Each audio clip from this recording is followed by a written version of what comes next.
Alhamdulillahi Rabbil Alamin, wassalatu wassalamu ala Rasulina Muhammadin wa ala alihi wa ashabihi ajma'in. Әлемдердің Раббысы болған Аллах Тағалаға сансыз шүкірлер, сансыз мақтау мадақтар болсын. Пайғамбарымыз Мұхаммед Мұстафа саллаллаху алейхи вассаламға айтылған Алланың салауаты мен сәлем болсын. Ассаламу алейкум ва рахматуллахи ва баракату. Құрметті жамағат, бүгінгі мені қозғайтын тақырыбымыз денсаулық Алланың аманаты. Иншалла, Алла Тағалам Құранда айтады, сендерді біз қиыншылықтармен, қауіп-қатермен, аштықпен, және малдарыңның, жандарыңның, өнімдеріңнің кемуімен сіздерді сынаққа саламыз дейді. Сондай сынақ келген кезде кімде-кім өзін сабырлыққа шақыратын болса, оларды қуант деп жатыр. Бұл Құранның аятында жазылған. Және де ондай адамдар бастарына осындай қиыншылық келгенде біз шын мәнінде Алла тарапынан келдік және Аллаға қайтамыз деп айтады.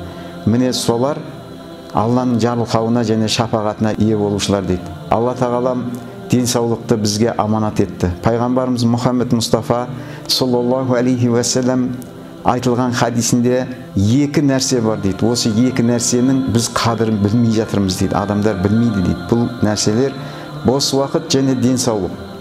Алла Тағалам осы денсаулықты бізге берді. Осы денсаулықты біз сақтай білуіміз керек. Деніміз сау болмаса, біз мына әлеуметтік тіршілігімізде Алланың алдында жасайтын құлшылықтарымызды орындай алмайтынымыз. Денсаулығымызды сондай бір дұрыс қарап жүрмесек, келешегіміздің дұрыс болуы екіталай болатыны белгілі. Сондықтан біз денсаулыққа көп көңіл беруіміз керек. Және де Алла Тағаламның өзінің Құран аятында да осы мәселе туралы, осы денсаулық туралы айтады. Бұл сендерге берілген аманат дейді. Міне аманатты дұрыс алып жүруіміз керек. Салауатты өмір, дұрыс тамақтану, әдеппен тамақтану, таза жүру, дәретті болу, жамандықтан, арсыздықтан алыс болу, осының бәрі денсаулығымызға керек нәрселер. Пайғамбарымыз Мұхаммед Мұстафа саллаллаху алейхи вассалам өзі Алланың сондай сүйікті пенделерінен болғанымен ол кісінің басына ауыртпашылықтар түсті. Себебі Алла Тағаламнан уахи келген кезде пайғамбарымызға сондай бір ауыртпашылықтар болды.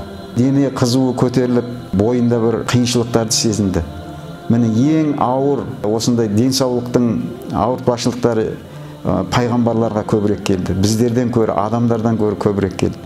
Пайғамбарымыздың хадисінде тағы да айтылады, үш нәрсені жасырыңдар дейді. Ол ауруды, қиыншылықты және садақаны жасырыңдар дейді. Ауырып қалған адамға зиярат етіп келіп, жағдайын сұрап келген кісіге мен туралы шағымданбаса дейді Алла Тағалам, ол кісінің мен жағдайын жақсартам дейді. Және оның күнәларын кешірем дейді. Егер де дүниеден өтіп жатса, оны өзімнің мейіріміме алам дейді. Ол менің мейіріміме қауышады дейді. Бұл да бір хадис. Иншалла, бәрімізде мемлекетіміздің, жұртымыздың, бүкіл мұсылманның дені сау болуын қалаймыз. Бала-шағамыздың, артымызда еріп келе жатқан ұрпағымыздың дені сау болса, мемлекетіміздің де жағдайы дұрыс болады деп ойлаймын. Келешегімізде осындай салауатты өмір сүріп, бүкіл жамандықты бойымыздан алып тастаса, иншалла ізгі жақсылардан боламыз деп ойлаймын. Мынау пайғамбарларымызға келіп жатқан енді бір мысал, Аюб пайғамбарымыз алейхиссалам, ол кісіге өте ауыр сынақ келді. Ол кісіге Алла Тағалам осындай бір ауыр сырқат берді. Одан кейін оның балаларын алды, малдарын алды, бүкіл бақшасын алды, бүкіл нәрсесін. Қиындықпен Алла Тағалам оны сынады. Ол кісінің қиыншылығы 18 жылға созылды. Бірақ сол Аюб алейхиссалам пайғамбарымыз осы бүкіл нәрсесіне, сынағына төзіп беріп, осы сабырлықтың үлгісі болды біздер үшін. Одан кейін ауру қатты қысқан кезде Аюб пайғамбарымыз Алла Тағаламызға дуа етіп, одан көмек сұрады. Алла Тағалам айтты, жатқан жеріңде аяғыңды теп, сол жерден су шығады. Міне сол судан ішсең және шомылсаң, шипа табасың деді. Иншалла, ол кісі орнынан тұрып шипа тапты. Міне осындай жағдайлар қазір бүкіл жер шарына тарап жатқан міне ауру, сырқат келіп жатыр. Міне бұл да бір Алла Тағаламның сынағы.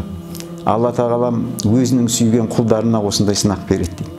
Ертеректе сондай бір кісілер болған, бастарына қиыншылық келмей қалса, Алла мені сүймейді ма деп өздерін уайымға салған кісілер.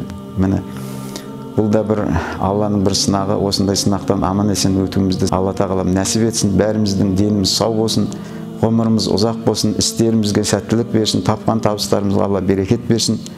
Ассаламу алейкум ва рахматуллахи ва баракатух.